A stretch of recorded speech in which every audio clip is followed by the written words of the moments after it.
Extrait du livre Peau noire, cheveux crépus de Juliette Smeralda. Partie sur la coiffure africaine. La coiffure dans la société africaine est symbole de langage. En sus d'être des maîtres coiffeurs, les Africains étaient des maîtres sculpteurs qui usaient des plus beaux ornements dans la fabrication de leurs peignes.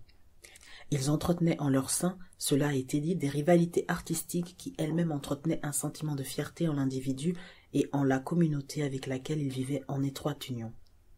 L'entretien de la beauté du cheveu constituait donc une activité à part entière de la culture africaine, ce qui explique le caractère indiscutablement élaboré des soins qui lui étaient dispensés et de la finesse des coiffures que ces soins permettaient de réaliser. Outre l'effet esthétique recherché, les coiffures ont dans certains groupes ethniques une fonction de protection du cuir chevelu et des yeux contre le rayonnement du soleil. Chaque groupe ethnique se distingue par ses coiffures et par les cosmétiques utilisés à leur entretien. Chez certains de ces groupes et jusqu'à la puberté, les garçons sont tondus pour des raisons d'hygiène, tandis que les filles portent des cheveux coiffés de petites nattes. Chez les Bégas, au Soudan, par exemple, 2 femmes se consacrent tous les 3 mois et pendant plusieurs heures d'affilée à la coiffure de chaque femme. Elles commencent par défaire l'ancienne coiffure au moyen de spatules de bois, puis elles laquent les cheveux et les font briller à l'aide de graisse de mouton, d'arômes et d'eau mêlée de résine qu'elles conservent dans des pots.